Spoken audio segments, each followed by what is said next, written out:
কি সকাল থেকে এত চিৎকার করছো বলো তো? বাড়িতে তো কাক ছিল, বসবে না? সে তখন থেকে এক কাপ চা চেয়েছি, সেটাও দিলে না। ও আবার ব্রেকফাস্টও দাওনি। এই তুমি কেমন বউ গো? হ্যাঁ বাবা, ভস্য করে দেবে নাকি? এই শোনো, তোমাকে আমি অনেক দিন বলেছি তোমার সঙ্গে আমার কোনো কথা নেই, তোমার সঙ্গে কথা বলতে আমার ঘেন্না হয়। 7 জন্মের সম্পর্ক আমাদের। তুমি বউ, আমি বর। আমি কি তোমার পর? হাতটা ছাড়ো, লাগছে। সভ্য জানোয়ার একটা। এই জানোয়ার কাকে বললে? হ্যাঁ শোনো, যা করেছি তোমার ভালোর জন্যই করেছি। তাহলে এত বড় প্রপার্টি তোমার ওই বাপ আর ওই যশোজিৎ মুখার্জি মিলে ওই ঝিলের নামে করে দিত, সেটা কি ভালো হতো? আর তোমার ভাগ্যে, হ্যাঁ তোমার ভাগ্যে ওই যে কোনায় একটা ঘর, সেটা মিলতো, আর তার ভাড়া তোমাকেই গুনতে হতো।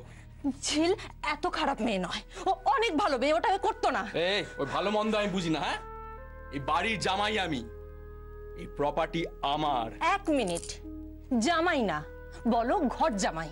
অপদার্থ ক্লিপ একটা। এই কলম, আমাকে কিন্তু একদম তাতাস না। তাতানোর কি আছে? তাতানোর কি আছে? দিঘির কেসটা নিয়ে থানায় গেছো তুমি, ঝিল না। আমি এটা সবাইকে বলবো। আর ঝিল সেরকম মেয়েই নয় যে নিজের হাতে নিজের সংসারটাকে ভেঙে দেবে। কাউকে বলে দেখ কি করি। সবে তো ইট পাচ্ছি, চোখের সামনে এত বড় প্রপার্টি, এত নোট, আর তুই যদি এর মাঝখানে কিছু করিস না রে, এর ফল কিন্তু খুব খারাপ হবে। আর তোর কথা কেউ বিশ্বাসও করবে না, কারণ পুলিশকে গিয়ে আমি নোটের স্বপ্ন দেখিয়ে এসেছি। মোটা নোট। যা পারবি কর। আর শোন, কোর্টে গিয়ে এটাও প্রমাণ হবে যে ঝিল নিজে গিয়ে কমপ্লেন করে এসছে, অন্য কেউ না। দেখ কেমন লাগে।